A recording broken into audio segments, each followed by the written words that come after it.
구원자 그리스도 예수님은 죽음을 없애시고 복음으로 생명을 환히 보여주셨네.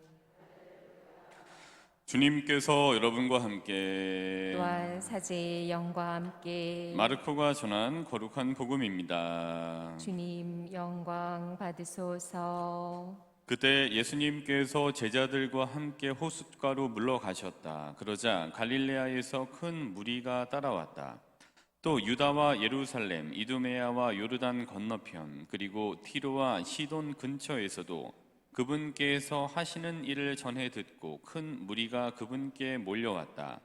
예수님께서는 군중이 당신을 밀쳐대는 일이 일어나지 않게 하시려고 당신께서 타실 거룻배 한 척을 마련하라고 제자들에게 이르셨다.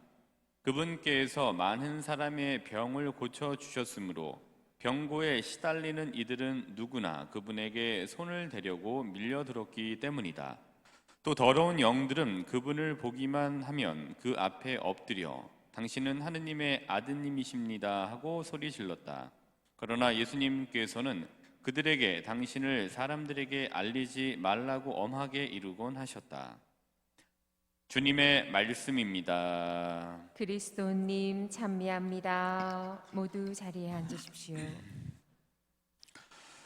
네, 다들 잘 아시는 말들 중에 아마 이제 이 낭중지추라는 말이 있으실 겁니다. 이 말은 너무 잘 알고 계실 텐데, 이제 주머니 속에 송곳은 뾰족하게 드러나기 마련이다라는 게 이제 낭중지추라는 얘기이죠. 근데 이제 이 이야기가 이렇게 나오게 된 배경은 좀 이렇습니다. 옛날에 어떤 나라에 조나라라고 하는 이제 전국 시대, 충치 전국 시대에 조나라라고 하는 나라가 있었는데, 이 나라가 이제 진나라의 이제 침략을 받게 되는 거예요. 그래서 조나라가 힘에 부쳐서 이 침략에 당할 것 같으니까 그 근처에 있던 초나라라고 하는 곳과 연합을 하기 위해서 이제 사신을 파견하게 됩니다. 그때 이제 파견되는 사신이 재상이었던 평원군이라는 사람이었는데, 근데 그 평원군이 이제 그 초나라로 이 회담을 떠나기 전에 본인이 마음에 들었던, 그래서 본인 집에서 식객으로 머물러 있었던 사람들 중에 문과 무에 능통했던 사람들 20명을 데리고 이제 사신단에 합쳐서 같이 가려고 이제 계획을 세웠습니다. 그래서 문무를 겸비한 사람들 19명을 자기 마음에 드는 사람을 선발을 했는데 한 명이 채워지지가 않는 거예요. 그래서 어떻게 해야 되나 이제 고민을 하고 있는데, 그때 이제 한 사람이 이제 찾아오게 됩니다. 그때 이제 모사라는 사람이 이제 찾아와서 내가 당신에게 큰 도움이 될 수 있을 거니까 나도 이 사절단에 합류를 하고 싶다. 내가 이 문제를 해결해 주겠다. 뭐 이런 식으로 접근을 하게 되죠. 그때 이제 그 재상이었던 평원군이 그 사람을 보고 나서 이렇게 얘기를 합니다. 당신 우리 집에서 식객으로 몇 년 동안 있었는데, 근데 원래 송곳이 주머니에 있으면 드러나기 마련인데, 당신이 현명하고 괜찮은 사람이었으면 그 안에 그런 어떤 두각을 드러냈지 않겠냐. 근데 두각을 드러내지 않았던 걸 봐서 당신 별로인 사람 아니냐 이제 이야기를 한 거죠. 그래서 당신을 데리고 가지 못하겠다 이런 얘기를 한 건데, 이때 이 이야기를 듣던 모사가 이런 얘기를 합니다. 그래서 제가 지금 우리 재상이신 평원군 주머니에 저를 좀 송곳으로서 넣어달라고 하는 말 아닙니까? 제가 만약에 일찍 발탁이 됐으면은 송곳뿐만이 아니라 송곳 자루까지 나오게 된 걸 보셨을 겁니다. 그러니 저를 데려가시면은 큰 도움이 될 겁니다라고 해서 이제 그 사절단에 이제 합류를 하게 됩니다. 그리고 이제 초나라로 이제 떠나게 되는데, 떠나고 나서 이제 그 회담을 하게 되죠. 근데 이제 회담이 잘 안 되는 거예요. 왜냐하면 진나라가 워낙 세니까 초나라가 이제 여기에 합류했다가 괜히 우리만 낭패 보는 게 아니냐라는 두려움 때문에 합류를 이제 서툰 이렇게 정하지 못할 때, 그때 뒤늦게 합류했던 모사라는 사람이 이제 칼을 들고 이제 줄줄 끄면서 다가와서 회담 식탁에 올라가서 이제 이야기를 하죠. 당신 어차피 진나라하고 이렇게 해봐야 우리 둘 다 당하는 거다라는 등등의 이야기를 하면서 이제 그 드디어 그 초나라 왕을 설득을 해서 둘이 이제 협력을 하게 되는 일이 이제 있게 됩니다. 그게 이제 낭중지추라고 하는 말의 이제 배경이 되는 거죠. 그래서 즉 주머니 속에 송곳은 주머니를 뚫고 나오게 돼 있다. 그러니까 뛰어난 사람은 어디에 가든지 간에 분명히 두각을 드러낸다라는 이제 말이 바로 이 낭중지추입니다. 근데 여기서 중요한 거는 뛰어난 사람이 독배기 방망이처럼 뛰어난 사람 나와라, 인재 나와라 뚝딱 하면 인재가 하늘에서 뚝 떨어지는 게 아니라 인재가 되고 뛰어난 사람이 되기 위해서는 그 동안에 어떤 일이 있기까지 그 전에 준비와 자신만의 어떤 절차 탁마하는 그 노력이 분명히 있어야 된다. 그래야 어느 순간 어느 기회가 왔을 때 그것이 위기의 순간이면 위기의 순간에 송곳처럼 낭준지추처럼 이렇게 나오게 돼서 두각을 드러나게 된다라는 게 더 중요한 거죠. 그러니까 준비하고 그다음에 어떤 기회가 왔을 때 그거를 발휘할 수 있는 실력을 절차 탁마해야 된다라는 게 이 낭중지추라는 말에 있는 더 중요한 의미인 것 같습니다. 자, 이런 낭중지추라는 말을 이렇게 보면서 오늘 저는 예수님 모습 보면서 이게 많이 떠올랐습니다. 오늘 한번 복음을 보도록 하겠습니다. 호균이는 성경 갖고 왔어? 오케이. 그 호균이뿐만 아니라 주원이, 주한이도 다 갖고 왔고, 승우도 갖고 왔고, 우리 다 한번 보도록 하겠습니다. 윤진이도 갖고 왔고. 야, 우리 성경 한번 쭉 볼까요?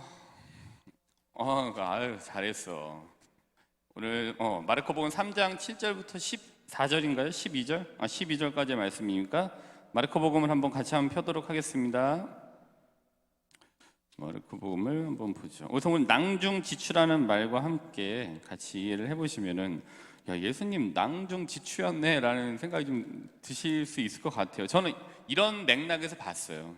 근데 복음이라는 게 읽어보면 뻔하잖아요. 그래서 오늘 같은 경우에도 3장 7절부터 12절이니까 예수님이 이런 분이셨구나. 그래서 군중이 몰렸구나. 뻔한 얘기이기 때문에 한 가지 측면에서 보면은 그냥 쉽게만 보실 수 있어요. 근데 이렇게도 보시기도 해보고 저렇게도 보시기도 해보고 저도 이렇게도 말씀을 드려보고 이렇게도 보고 해야 그동안 신앙생활 하실 만큼 횟수 만큼 들어오셨던 뻔한 얘기를 듣지 않으실 것 같아갖고 저도 이렇게 찾아보고 공부해서 말씀을 드리는 겁니다. 이렇게도 한번 보시면은 성경은 여러 각도로 보면 재미있구나라는 거를 좀 이렇게 좀 느끼지 않으실까 싶어서 어렵게 또 연결을 해서 말씀을 드리는 겁니다. 예수님 그 모습을 이렇게 보시게 되면 3장 8절 한번 볼까요? 3장 8절. 예수님께서 뭐 선교를 하신 거 아니에요. 야, 너 좀 일로 와봐. 뭐 이렇게 뭐 해서 불러서 모으신 게 아닌데 어떻게 됐냐면은 3장 8절에 예루살렘, 이두메아와 요르단 건너편 그리고 티로와 시돈 근처에서도 그분께서 하시는 일을 전해 듣고 큰 무리가 그분께 몰려왔다. 이 모습 낭중지추와 같은 것 같아요. 뭐 특별히 뭐를 막 너 일로 와, 내 밥 사줄게, 술 사줄게, 뭐요 이게 아니라 그냥 모여 오시는 거예요. 그냥 그 자체로 하시는 행동이나 말씀이나 여러 가지 기적이나 구마나 치유나 이런 것들이 이분이 그냥 드러나게 만들어 놓은 거예요. 그러니까 어떤 상황 속에서 마치 주머니 속에 있는 송곳처럼 튀어나와서 두각을 드러내요. 발군의 실력을 드러내요. 그러니까 사람들이 큰 무리가 그분께 몰려왔다 이렇게 되어져 있습니다. 3장 8절. 그 다음에 또 우리는 친구들은 3장 10절을 볼까요? 3장 10절. 3장 주한이랑 주원이 3장 10절 한번 볼까요? 3장 10절에는 뭐가 있냐 하면은 그분께서 많은 사람의 병을 고쳐주셨으므로 병고에 시달리는 이들은 누구나 그분에게 손을 대려고 밀려들었기 때문이다. 일로 와, 내가 밥 사줄게. 일로 와, 내가 술 한잔 살게. 이게 아니라 그냥 그분이 하시는 건 발군의 여러 가지 행동들. 그분은 그냥 본인의 사명감, 소명감을 갖고 이 일을 하셨던 건데 그게 이제 두각을 드러내는 거죠. 물론 비교군 자체는 율법학자나 바리사이들이라고 하는 비교군이 있었어요. 그냥 높은 자리에 앉고 특별히 무언가를 하지 않고 지시하기를 좋아했던 비교군, 율법학자들, 바리사이들, 당시에 뭐 종교 지도층이라고 하는 비교군이 있어서 예수님이 좀 더 발군의 인물처럼 드러나게 된 거는 사실인 것 같습니다. 근데 어쨌든지 간에 그러한 시대적인 상황 속에서 발군의 인물처럼 두각을 가만히 있어도 이제 하셔야 되는 일을 하면서 어떤 두각을 드러내고 있는 모습을 8절과 10절 아니면 오늘 전체 3장 7절부터 12절의 모습에서 낭중지추와 같은 예수님의 모습을 저희가 볼 수 있게 됩니다. 어떻게 보면은 비교군이라고 할 수 있는 율법학자나 바리사이들 같은 경우에는 본인들이 예수님과 같은 발군의 인물처럼 가만히 있어도 두각이 드러나고 두각이 드러난 거에 따라서 본인들을 추종하기를 지지해 주기를 원했는지도 몰라요. 근데 그런 맥락에서 어떻게 보면은 발군의 인물이었고 그렇게 송곳처럼 드러났던 예수님의 그런 행보들에 굉장히 질투를 느꼈을 만한 것 같기도 합니다. 이 모습을 우리가 복음에서 볼 수 있고, 근데 이런 모습은 성경 곳곳에서 저희가 발견할 수가 있습니다. 마르코복음을 이제 오늘 찾았으니까 마르코복음 7장을 한번 가볼까요? 7장 24절. 근데 이거는 조금 더 이 낭중지추와 더 가깝게 결이 맞는 것 같아요. 7장 24절과 36절을 한번 보시면은 24절부터 30절은 시리아 페니키아 여자의 믿음이라는 이제 이야기를 들려주고 있는 단락입니다. 그래서 7장 24절에 뭐라고 돼 있었냐면은 예수님께서 그곳을 떠나 티로 지역으로 가셨다. 그리고 어떤 집으로 들어가셨는데 아무에게도 알려지기를 원하지 않으셨으나 결코 숨어 계실 수가 없었다.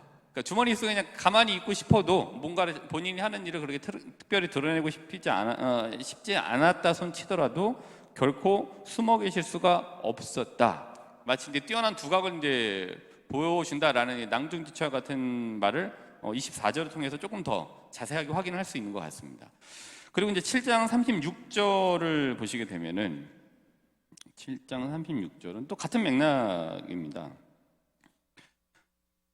예수님께서는 이 일을 아무에게도 알리지 말라고 그들에게 분부하셨다. 그러나 그렇게 분부하실수록 그들은 더욱더 널리 알렸다. 이제 계속 드러나는 거예요. 예수님은 이제 곳곳에서 발견되잖아요. 구마를 했던 사람들에게 악마에게도 절대 내가 누구인지 말하지 말라고 엄하게 이르곤 하셨다. 그 사람들에게도 단단히 이르셨다. 나 이거 했다는 거 절대 알리지 마. 근데 사람들이 단단히 엄하게 이렇게 좀 얘기를 들었다 손치더라도 결코 전하지 않았던 게 아니었던 거죠. 결국에는 이제 뛰어난 두각을 평범한 본인은 이렇게 하고 있는 걸 통해서 두각은 이제 드러나게 되는 낭중지추와 같은 모습을 여기 볼 수 있게 되는 것 같습니다. 우리 주변에도 이렇게 보시게 되면은 이런 주머니 속에 있는 송곳이 드러나는 것 같은 낭중지추와 같은 인물들이 있게 되는 것 같아요. 위기 상황을 이렇게 놓고 보면은 그 상황 속에서 나는 굉장히 당황하고 이제 갈팡질팡하는 상황에서 그 사람을 딱 보면은 뭔가 중심을 잡고 이 상황을 굉장히 차분하게 정리정돈을 하면서 타개해 나가는 모습들을 좀 보게 됩니다. 일종의 그 낭중지추와 같은 인물이라고 볼 수 있죠. 물론 그 사람들은 모난돌이 정맞는다고 튀어나오면은 사람들에게 굉장히 질타의 대상이나 아니면 질투의 대상이나 시기의 대상이 될 수는 있어요. 근데 어쩔 수가 없는 것 같아요. 그런 분들을 이렇게 보게 되면은 그냥 그런 분들은 그 자체로 굉장히 그 뛰어난 두각을 드러내는 건 어디에서나 마찬가지인 것 같아요. 근데 그분들이 노력을 안 했느냐? 그게 아닌 거예요. 평소에 수많은 보이지 않는 곳에서의 꾸준한 자기만의 어떤 절차탕마 노력이 있었기 때문에 그러한 뛰어난 두각을 나타내는 낭중지추와 같은 모습들을 어떤 특별한 상황들에서 보여주고 있는 것 같습니다. 네, 오늘은 이 낭중지추와 예수님의 모습을 보게 됐어요. 앞서 말씀드린 바와 같이 낭중지추와 같은 인물은 도깨비 방망이를 가지고 인제 나와라 뚝딱 여기 나왔네. 그 다음에 또 영웅 나와라 뚝딱 해서 영웅이 나오는 뭐 그렇게 하늘에서 뚝 떨어지는 건 아닌 거예요. 그냥 준비를 하는 거예요. 준비를 본인 나름대로 보이지 않는 곳에서의 노력들이 있었고 준비가 있었어요. 그렇기 때문에 어느 기회, 어느 위험한 순간에 위기의 순간에 이런 준비해왔던 것들이 드러나게 되는 거죠. 그때 송곳처럼 이제 튀어나오게 돼서 저 사람이 저렇게 하네 라는 거를 볼 수 있게 되는 것 같아요. 바오로 사도 역시도 이렇게 보면은 유대교회에 속해 있을 때도 낭중지추였어요. 가말리엘 문화에서 공부를 했고 바리사이였고 나름대로 굉장히 그걸 철저히 지키고자 하려고 했던 평소에 노력들이 있었기 때문에 바오로 사도가 살기를 띠고 그리스도교인들을 잡으러 다니는 유대교의 충실한 투사였을 때, 유대교만의 전사였을 때도 전사로서 그렇게 튀어나올 수 있었던 거는 유대교 자신이 가지고 있던 종교에 굉장히 충실한 평소에 노력이 있었기 때문에 가능했다고 봐요. 근데 이 모습이 뒤집어지면서 예수님을 만나게 되고 사도행전 9장에서 회심하는 그 순간에 또 그리스도교에서 발군의 인물로 두각을 드러내게 됩니다. 낭중지추처럼 튀어나오게 돼요. 그간에 있던 사도들의 활동보다 더 큰 많은 활동들을 하면서 튀어나오는 송곳과 같은 그런 모습들을 보여주고 있어요. 그러니까 이 바오로의 모습을 보게 되면은 유대교의 전사였을 때도 그랬고 뒤바뀌어서 우리 이제 그리스도의 어떤 그 이 목숨을 바치는 선교사로서의 삶을 사는 그 모습은 결국엔 그가 살아왔던 평소의 준비와 노력의 결과였던 것 같아요. 그리고 하느님께 의지하면서 하나님께로부터 힘을 받고 하나님께로 가고자 했던 평소의 노력들이 결국에는 바오로 사도라고 하는 뛰어난 발군의 인물, 낭종지추와 같은 인물들을 또 볼 수 있게 만들어 주었습니다.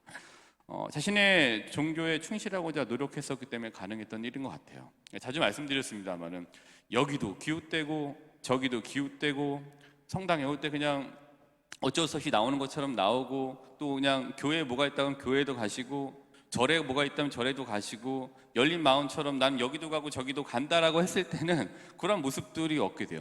내 거에 우선 충실하셔서 내 거에 정통하시고 그 다음에 둘러보셔도 늦지 않고, 그렇게 둘러보셔야 기준점을 잡을 수 있게 되고 여기에서 힘을 잡으실 수 있게 됩니다. 우리의 기도가 이러한 준비인 것 같습니다. 그래서 우리의 기도, 평소에 도대체 어저께까지 기도했는데 오늘 왜 효과가 안 나타나는 거야? 라고 하는 무의미해 보이는 그 기도가 어떤 위기의 순간이나 어떤 기회에 낭종지추와 같은 이 힘을 발휘하게 만들어준다고 볼 수 있습니다. 또 말씀 읽기라고 자꾸만 얘기하는데, 성경 갖고라고 얘기하는데, 그렇게 별로 도움이 안 될 것 같은 평소에 꾸준한 말씀 읽기가 우리의 어떤 위기의 순간에 이 순간들에 낭종지추화가 튀어나와서 굉장히 그거를 잘 타개해 나갈 수 있게 만들어 주게 돼요. 기도하고 말씀을 꾸준히 평소에 읽었던 분들의 중심점, 무게감, 또 어떤 위험들을 타개해 나가는 그러한 능력들, 이런 것들이 쌓여오면서 준비해오면서 거기에서 발휘될 수 있는 것 같아요. 그렇기 때문에 오늘도 우리 이런 것들 한번 꾸준히 해야 되겠다라는 나름대로의 결심을 한번 해보시면서 올해 저희 3번 성당 정방 말씀을 한번 같이 읽어보시고 오늘 강론을 마치도록 하겠습니다. 아마 오늘 이제 정방 말씀은 아이들이 성경 갖고 왔기 때문에 아이들이 한번 크게 읽을 수 있을 것 같습니다. 성경 집어넣구나. 요한복음 15장 7절 요것만 읽으면 됩니다. 오케이. 요한복음 15장 7절의 말씀을 같이 한번 다 읽어보고 어떤 위기의 순간, 어떤 기회에 낭종지추와 같은 신앙인의 굳은 어떤 이 모습을 좀 보여줄 수 있도록 이 말씀을 잘 새기시면 좋겠습니다. 요한복음 15장 7절의 말씀입니다.